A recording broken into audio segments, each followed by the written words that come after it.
Senhores, bom dia. Muito obrigado aí pela presença de vocês. Meu nome é Alisson Araújo. Eu vou falar sobre segurança e automação, como que a gente faz para proteger os dispositivos com o Intune e com o Autopilot. Eu trabalho com tecnologia Microsoft já há uns 25 anos, já tenho os rostos bem conhecidos aqui. Aqueles que ligam a câmera, né? Aqueles que não ligam a câmera nas reuniões online só me fazem passar aperto, porque vem me cumprimentar e eu às vezes não sei porque eu não ligo a câmera. É, eu sou MCT, né, há 25 anos, fui premiado com o MVP da Microsoft e continuo aí estudando e aprendendo todo dia mais um pouquinho.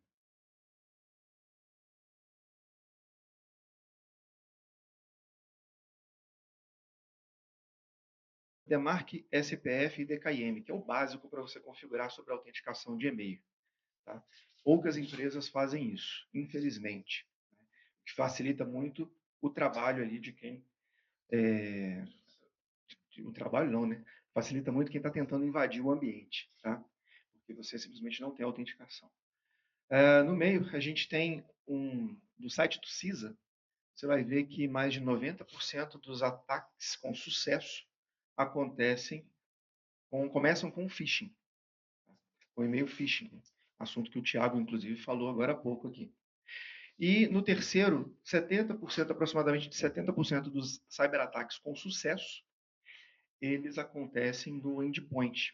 Tá? Então a gente tem o fator humano. O primeiro ali é uma questão básica, né, de configuração, que muita gente não faz, muitos administradores não fazem, mas no segundo e no terceiro a gente tem sim o ataque que vem por e-mail, phishing, a maioria dos ataques começam dessa forma. O Thiago também utilizou os dados ali da Verizon, e eu vou usar também. A Verizon ela faz um relatório, esse relatório tem 117 páginas, ele é gratuito, vocês podem baixar ele. Ele é muito útil porque vai ajudar vocês a direcionar ou muitas vezes a justificar o investimento, porque são dados colhidos em situações reais, em um ambiente real. Ele vai mostrar para vocês o que foi invasão, data breaches, ele vai apresentar isso e vai entregar para vocês. Aqui eu coloquei só uma única página dele, onde ele fala o seguinte: em 2024, 36% era intrusão ao sistema, né, invasão. Tá? Pensa nisso aí, pensa naquele sujeito que está lá, atrás do teclado, explorando vulnerabilidades para tentar invadir o teu ambiente. E em 2025, o dado subiu para 53%. Subiu bastante. Depois a gente tem ali erros diversos, a gente tem engenharia social, que estava em 22 e caiu para 17, mas eu tenho uma informação importante para falar sobre isso. Depois a gente tem ataques básicos aí, principalmente em relação à autenticação e aplicações web e mau uso de privilégio.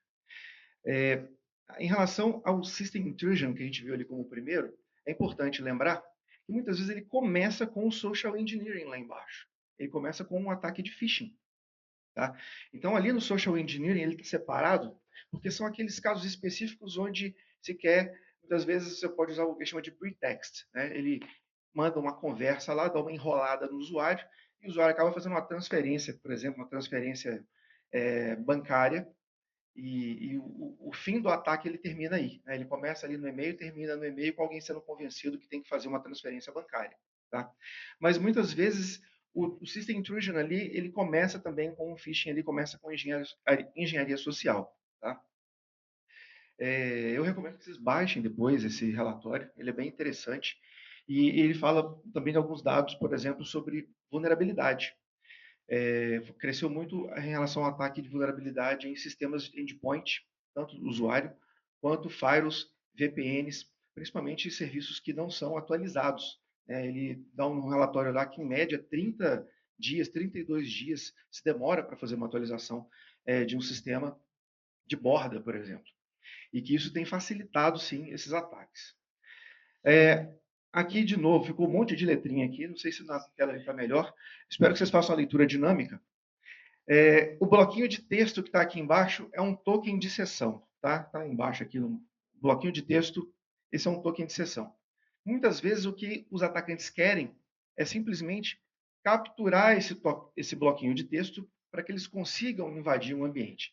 Essa tela eu consegui no meu laboratório. Eu tenho um laboratório com o EvilJinx, onde eu testo o roubo de token de sessão dos nossos clientes e a gente aplica a proteção depois para evitar que esse tipo de coisa aconteça. É possível roubar token de sessão no Google, na Microsoft, e uma vez que o roubo de sessão, de token de sessão acontece, não preciso mais nem do MFA, nem do usuário, nem da senha. A gente usa um, um editor de cookie no navegador e já consegue entrar dentro do ambiente. Tá? Então, imagina o que não dá para fazer quando alguém consegue um acesso privilegiado. Tá? Então, proteger, normalmente começa esse ataque com phishing. Tá? Então, esse tipo de proteção, de conscientização, ele é importante, assim como outros que eu vou passar aqui agora. Outra forma de roubar o token de sessão, ele está salvo na máquina, muitas vezes salvo no navegador. É fácil roubar o token de sessão. Às vezes o usuário clica em alguma coisa, executa ali, clica no link, executa um código remotamente, ou às vezes cria um artefato e simplesmente captura o token de sessão que está ali no navegador. Tá? Aqui eu tenho em verde, em amarelo e em vermelho, 3 situações. Em verde, eu tenho uma tentativa de roubo do token de sessão, onde foi utilizado uma autenticação sem utilização de senha, um passkey. Tá? Quando a gente usa uma autenticação sem utilização de senha, um passkey, vocês já devem ter visto já no registro, o BR está usando o passkey, o Google está usando o passkey, a Microsoft também está usando o passkey, a gente tem que ativar o passkey. Tá? Ele não passa mais usuário e senha. Ele faz o quê? Ele faz uma troca de certificado para poder permitir a entrada daquele usuário. Nesse caso aqui, eu usei o Windows Hello for Business. E essa chave ela fica protegida no chip TPM da máquina. Tá? Quem achou que TPM era só coisa ruim, se enganou. TPM tem uma vantagem. Então, o Trust Platform Module ele vai servir para proteger essa chave. Tá? Então, não tem usuário e senha para autenticação. Ele tem simplesmente essa troca aí de informação de chave, onde ele faz a autenticação do usuário. O que tem em amarelo, ele passa assim, o usuário e senha, ele captura o usuário e senha, mas ele não consegue capturar o token de sessão. Porque no momento da autenticação, a gente utiliza acesso condicional, a do Microsoft Entra, junto com uma política de conformidade do Intune, e eu falo o seguinte, somente dispositivos que estão em conformidade é que vão poder acessar o ambiente. E como é que ele sabe que o dispositivo está em conformidade? Quando a gente instala o Intune, ele instala junto um certificado digital. E ele usa esse certificado digital na máquina, como um computador do invasor. Né? Esse aqui é um ataque que chama Adversary in the Middle. Tá? Lá no relatório da Verizon fala sobre ele também. O usuário clica no link, passa pelo servidor do hacker aí, passa pelo tipo um proxy, e enquanto ele está passando, ele está capturando esses dados, tá? Inclusive o token de sessão. E nesse caso aqui, em amarelo, ele simplesmente não conseguiu capturar o token de sessão, capturou até o usuário e senha, mas não capturou o token de sessão. Por quê? Porque a gente autenticou o dispositivo, a gente autenticou também o computador. Tá? Então, como ele não tem esse certificado digital, ele não vai ser autenticado. E embaixo, que está em vermelho, são situações no laboratório onde eu consegui capturar o token de sessão, mesmo com o usuário usando MFA. Mas você fala assim, poxa, mas o MFA não protege? Protege. MFA é excelente, não deixem de usar MFA. Tá? Mas só o MFA não é mais suficiente, porque à medida que as empresas têm cada vez mais usado o MFA, a gente tem métodos aí existem métodos, né, que estão evadindo a proteção que o MFA tem para te entregar. Então, o que é importante? A gente usar outros mecanismos, seja uma autenticação resistente a phishing, ou seja, uma autenticação aí que vai avaliar também a conformidade do dispositivo. Tá? Então, políticas de acesso condicional que a gente implementa na NetSol e que a gente implementa também em clientes. Exigir dispositivos em conformidade. É uma. Exigir o MFA. É o mínimo. Quem não tem MFA hoje está numa situação bem complicada. Tá? Existe um teste que a gente faz, onde a gente pega uma base de senhas vazadas e a gente testa no seu Active Directory para saber quem está usando senha vazada. A gente fica bem surpreso. Recentemente, a gente fez um trabalho com uma instituição governamental, a gente tinha mais de 2.500 senhas vazadas num ambiente com 6.000 usuários. Então, assim, se você não tem MFA hoje, pode saber que as senhas dos seus usuários está sim circulando na internet. Tá? E não é difícil associar o seu usuário, a sua conta da empresa, com uma conta que aquela pessoa utiliza na internet. Normalmente é a mesma senha. Tá? Geofencing, a gente aplica a política onde eu imediatamente consigo bloquear acesso de fora do Brasil, por exemplo. Tá? Isso a gente faz com acesso condicional.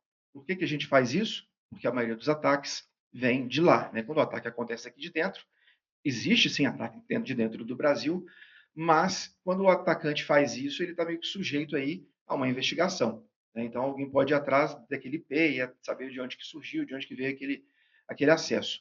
Então, quando a gente faz o geofencing, ele sozinho, lembrando, ele sozinho não é bala de prata. Tá? A gente usa, são soluções complementares. Mas ele é uma solução que a gente consegue aplicar no dia 1 que a gente começa o trabalho. Né? Então a gente vai lá e aplica o geofencing para impedir o acesso de fora. Tá? E bloquear acesso não gerenciado em dispositivos móveis. Existe a possibilidade de utilizar o MAN. Quem aqui sabe a diferença de MDM e MAN? Quem aqui sabe a diferença? Eu não vou pedir para vir aqui na frente explicar, não. Só levanta a mão. Quem sabe a diferença de MDM e MAN? Mobile Application Management. O Jorge levantou a mão. Vou pedir para ele vir aqui então para explicar. MDM é Mobile Device Management. É quando você tem propriedade sobre aquele aparelho, sobre um telefone, sobre o smartphone, sobre o tablet, e você toma controle dele totalmente. O MAN é o Mobile Application Management. É quando você tem uma estratégia de BYOD, né, que é quando o usuário leva o dispositivo dele para trabalhar, ele vai levar o telefone dele, o telefone pessoal, e você protege as aplicações da empresa no telefone dele. Na prática, ele vai criar um perfil trabalho, um perfil pessoal no telefone, e no perfil trabalho estarão as aplicações. E a gente tem algumas regras que a gente consegue colocar. Por exemplo, eu consigo impedir que um texto copiado do Teams ou do Outlook seja enviado para o WhatsApp pessoal. Eu consigo copiar do Teams para o Outlook, do Outlook para o Teams, mas não para fora do perfil de trabalho. Eu consigo bloquear, por exemplo, um print screen ou uma gravação da tela no perfil de trabalho. E quando o usuário faz essa configuração, ele é notificado, é avisado, ó, o que a empresa consegue ver aqui. A empresa não vai ver, e o que a empresa não vê. Tá? Ele fala as duas coisas. O que a empresa vê e o que a empresa não vê. Quem faz isso? O Intune.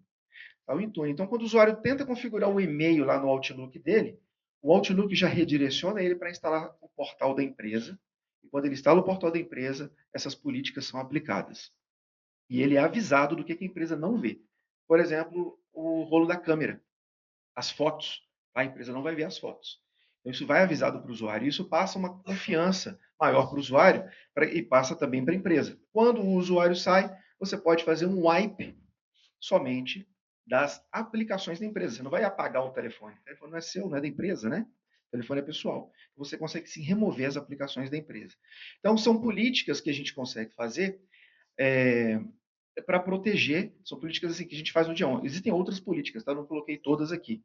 Mas essas são políticas que a gente faz de forma mais rápida, para poder ter um resultado melhor. Tá? Aqui eu tenho o geofencing em funcionamento. Do lado esquerdo eu tenho um acesso pelo Brasil, realizado com sucesso. Em cima está mostrando o IP, São José dos Campos, embaixo está acessando o 365. E à direita eu tenho ali um acesso tentando ser feito pela Suécia. Eu configurei um uma VPN no navegador, só para poder ter esse teste. E quando o IP veio da Suécia, ele mostrou que no momento não é possível acessar essa opção. Ele dá uma mensagem que não deixa acessar, simplesmente porque foi bloqueado. Pode tentar. Excelente pergunta. Seu nome é? Caio. O Caio perguntou o seguinte: e se o invasor estiver fazendo uma VPN para o Brasil e estiver fazendo acesso daqui? Aí ele vai passar. Tá? É por isso que a gente não usa isso como único controle, a gente usa mais de um controle. Agora, se eu tenho isso daí e eu estou exigindo que o dispositivo esteja em conformidade, se o dispositivo não está em conformidade, ele não vai passar. Obrigado pela pergunta, cara. É esse caso aqui, ó, tá? Não posso chegar lá a partir daqui porque o dispositivo não está em conformidade. Quando eu tentei acessar de um dispositivo que não tem o Intune instalado, não foi feito o processo de enrollment nele, não pegou as políticas da empresa, ele simplesmente não acessa. E o que eu posso determinar como conformidade? Como conformidade, eu posso determinar simplesmente o fato de ter o Intune. Tem o Intune, está em conformidade, porque vai ter o certificado digital lá. Mas eu posso colocar outras coisas. Por exemplo, eu coloquei em conformidade a instalação, a versão do Windows. Eu posso falar o seguinte: se a versão do Windows não está no 23H2, que é o que vai ser suportado a partir de outubro, é de lá para frente, tá? For anterior a 23H2, ele não está em conformidade. Aí eu posso mandar um e-mail para o usuário avisando ele, avisar um grupo, falando, olha, aquele dispositivo não está em conformidade, ele precisa se adequar. Eu dou um grace period, né? Eu dou um período de gratuidade por 15 dias, por 30 dias, para que o usuário atualize. Porque muitas vezes está lá esperando o usuário atualizar e o usuário não reinicia, fica adiando. Né? Então a gente consegue forçar isso e fazer com que ele atualize. Tá? O que acontece se passar o período aí de gratuidade? Ele não acessa mais o 365. Ele não acessa mais os serviços da empresa que estão com a autenticação integrada com o Microsoft Entra. Então, se você tem uma aplicação que também está usando a autenticação do Microsoft Entra, ele simplesmente não vai conseguir acessar aquela aplicação, porque ele não tem conformidade. Ele atualiza, ele entra em conformidade. Quais outras regras de conformidade a gente pode usar? Firewall. Firewall ativo na máquina, certo? Proteção de endpoint instalada na máquina. Tá? São outras regras que a gente pode colocar também de conformidade. Sempre com um aviso antes, com a TI sabendo antes. A ideia aqui não é deixar todo mundo sem trabalhar. Né? Até porque alguns talvez não achem isso uma má ideia. Então a gente não pode dar essa chance também. A gente tem que ter um pouco aí de parcimônia. Então a gente faz o quê? A gente faz esse aviso primeiro antes de fazer essa aplicação. E agora eu vou falar como é que a gente faz para preparar o dispositivo, usando o Intune. Tá? Essa é a tela do Out of the Box Experience, conhecido como OOBE. Quando o usuário recebe o computador da Dell, quando você vai formatar uma máquina, essa tela que aparece. Tá? E aparece ali o idioma, ele escolhe o idioma. Eu tenho aqui agora a possibilidade de colocar aqui o e-mail. E essa situação ainda não é o autopilot. Tá? Quando utilizo o autopilot, para utilizar o autopilot, é preciso associar o número serial da máquina. Na Dell, vocês vão conhecer como part number, o service tag, né, da Dell, service tag. Part number não, service tag. Ele vai associar esse service tag com o seu tenant. Do mesmo jeito que é possível colocar uma licença dentro do seu tenant, o fabricante coloca o service tag também dentro do seu tenant. Isso sim é o autopilot. Quando a gente tem essa situação, ou seja, na hora da compra, você falou lá para o fabricante do hardware que você queria que ele colocasse lá dentro do seu tenant os tags dos equipamentos que você comprou, você pode associar aquele tag a uma pessoa. E aí já aparece aqui até o nome da pessoa, que é automaticamente com a logomarca da empresa. Agora, e quando você não fez esse processo? No momento da compra. Tá? Então dá para fazer isso manualmente. É possível sim, gerar um script e fazer isso manualmente. Ou dá para fazer do jeito que eu estou mostrando aqui. Computador zerado, sem nada, simplesmente foi formatado. Nesse caso, quando a gente coloca o login, coloca a senha e depois coloca o MFA, por que eu estou colocando o MFA? Porque foi exigido o MFA. Ah, mas é um usuário novo. Se é um usuário novo, nesse momento vai pedir para ele configurar o MFA. Ele configura o MFA pela primeira vez, é a primeira vez que ele está acessando. E depois de configurar o MFA, ele vai usar o MFA. No meu caso aqui está código, mas poderia ser também aquela autenticação no celular, onde ele faz um number matching, né? Ele vê o número que está na tela com o número que está no celular, tá? Poderia ser isso também. E aí ele começa a configurar o dispositivo. Ele vai dar 1%, vai instalar a extensão de gerenciamento, ele vai instalar os aplicativos e políticas necessários para a organização. E, é claro, eu acelerei aqui, né? Não deu, não deu, de forma alguma. Tá? A configuração obrigatória foi concluída. Ainda bem que ninguém escutou a frase infame que o Jorge falou aqui agora.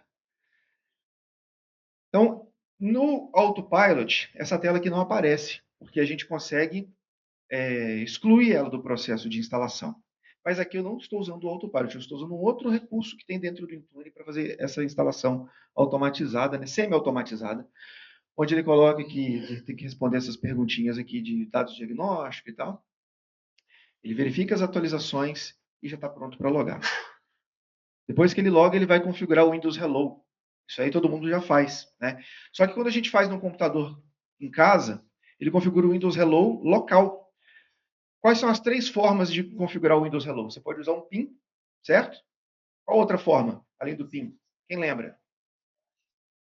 Biometria e facial, certo? Biometria no fingerprint, isso. E reconhecimento facial, se a câmera permitir. Então, são três formas de configurar o Windows Hello. Por que o Windows Hello é melhor do que uma senha?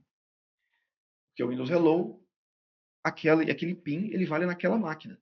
Aquele reconhecimento facial vale naquela máquina. A senha vale na internet inteira. Tá? Então, quando você usa um PIN ou um desses outros métodos, você configura somente naquele dispositivo.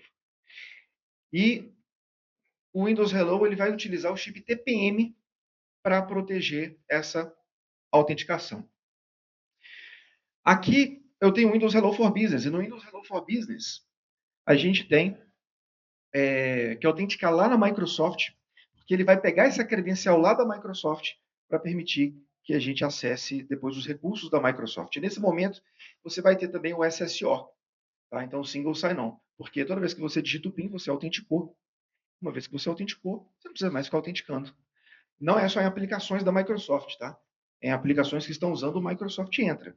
Perfeito? Então, se você pegou sua aplicação de negócio e vinculou ela com a autenticação do Entra, você também vai ter isso. Então, foi configurado o PIN, tudo pronto, já dá acesso para o usuário ao sistema.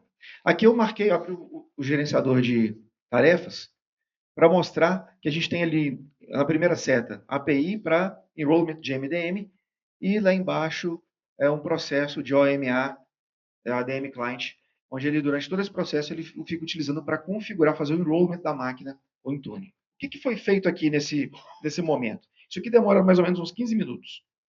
Tá? Em teste com a máquina com 8 GB de RAM e 4 núcleos. Tá? 15 minutos esse processo. E o que ele faz aqui? Ele faz o seguinte, ele já configurou aqui o Defender, ele já configurou aqui o Vulnerability Manager da Microsoft, que está integrado ao Defender, então ele vai começar a falar para o teu painel quais são as vulnerabilidades daquele ambiente, ele vai gerar relatórios, você pode configurar isso para receber por e-mail, tá? Vulnerabilidades novas, e ele vai te avisar dessas vulnerabilidades também. Ele já instalou o Office, ele instalou também o portal da empresa. Deixa eu ver se tem um laser aqui. Opa, tem aqui. Ó. Ele instalou aqui também o portal da empresa. E no portal da empresa, eu tenho as aplicações da empresa. No meu caso, eu coloquei ali o VMware Tools, porque eu estava rodando isso num ambiente de laboratório. Então, eu já deixo ele para poder estender a tela. Tá? Mas poderia ter aqui o Notepad++, 7-Zip, Visual Studio, tá? O que o seu usuário utilizar é como é uma loja mesmo, né? Uma loja de aplicações da empresa, onde ele seleciona o que ele quer instalar e ele instala. Tá? Ele consegue também forçar aplicações e tudo mais. Mas a gente precisa aplicar políticas. Tá? E de onde que a gente tira essas políticas? A gente tira do CIS. A gente não inventa. A gente copia. Tá? A gente copia do CIS. Por quê? Quem tinha que inventar já inventou aqui. Né? Aqui, quando eu preciso ter, por exemplo, eu quero que a empresa seja certificada ISO 27001, igual a NetSol é. Eu tenho aqui no CIS vários pontos de controle que atendem, de configuração, que vão atender a ISO 27001. Tá? E tudo correlacionado. Se você for no site do CIS, você vai conseguir ter isso. Ele te dá uma planilha correlacionando quais são os ataques, por exemplo, que eu estou diminuindo a chance de acontecer quando eu habilito a criptografia no disco. Aí ele vai relacionar com o MITRE, vai relacionar com o ponto de controle também na ISO 27001 e com mais outros frameworks que você quiser, com o NIST. Tá? Então a CIS já faz esse trabalho, né, de ver o que é melhor. Por exemplo, configuração de 15 minutos para bloquear a tela. Tá? A gente tem aqui também. Então, aqui entram as políticas. Uma das políticas que a gente aplica é bloquear alguns recursos do navegador Chrome e bloquear do Firefox, por exemplo. Tá? Por quê? é muito normal o usuário colocar a senha dele, que ele usa lá no Gmail dele, sincronizar a credencial dele, da casa dele, com o computador. Aí você gasta uma fortuna ali para investir em solução de proteção e segurança na empresa, e o InfoStealer, um malware lá na máquina dele, rouba as credenciais da empresa, porque simplesmente está tudo sincronizado. Sem falar que qual usuário se dá o trabalho de configurar MFA? Por ele mesmo. Ele fala assim, nossa, que é importante, eu vou configurar MFA. São pouquíssimos os usuários que têm essa preocupação. Então, as senhas desses usuários estão todas vazadas na internet. E a senha dele é a mesma senha do e-mail dele. Então, essa é uma forma simples que o invasor tem de roubar uma credencial. Muitas vezes, simplesmente sabendo a senha, que está divulgada na internet, ou simplesmente analisando ali, né, tendo acesso ao endpoint através de um malware, de um infostealer que lê essas credenciais. Tá? Então a gente faz esse bloqueio também. Outro tipo de bloqueio que a gente faz também aqui são políticas, tá? Mas ali em cima, aquela setinha está apontando para o Dark Reader, que é uma extensão. A gente consegue também falar quais extensões vão poder ser liberadas. Quais que eu quero que já sejam instaladas automaticamente e bloquear todo o restante. Então a gente faz um allow list.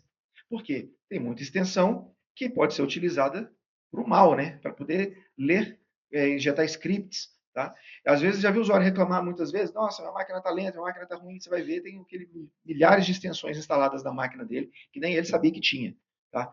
Então são políticas que a gente já consegue aplicar. Aqui é o mesmo caso do Firefox, onde eu tenho ativado ali um Keeper, por exemplo, e outros que eu tenho sugerido para o usuário, o restante está bloqueado na allow list. Tá? Outra coisa, o usuário por padrão, nessa configuração que a gente faz, ele não é administrador da máquina. E não sendo ele administrador da máquina, não faz sentido a gente deixar a Microsoft Store liberada. Então a gente bloqueia ela também. Porque se é uma aplicação da empresa, a aplicação tem que ser o quê? Aprovada. Certo? Senão vira bagunça. Qualquer um pode instalar o que quiser. Então a gente bloqueia a Microsoft Store e deixa simplesmente aquilo que a empresa permite. Single sign-on, acho que eu escrevi o sign ali de forma incorreta. Single sign-on, já loga diretamente no Office. Esse aí canta. É. Não era o propósito que ele cantasse aqui. A autenticação, ela já vai automática. Ele abre o Office, o OneDrive é configurado automaticamente também. Tá? Falando em OneDrive, a gente tem aqui, vai permitir a sincronização não de contas apenas da organização específica. Tá? A gente pega o Tenant ID, só deixa aquela organização sincronizar. Bloqueia o sincronismo, por exemplo, de contas pessoais. Inicia o OneDrive de forma automática. Move as pastas principais, área de trabalho, meus documentos, imagens, para dentro do OneDrive. A gente avisa os usuários quando eles excluírem um número grande de arquivos. Está excluindo, isso é intencional. Tá? A gente impede que os usuários sincronizem contas pessoais, isso eu já falei. Avisar quando eles estão com pouco espaço em disco.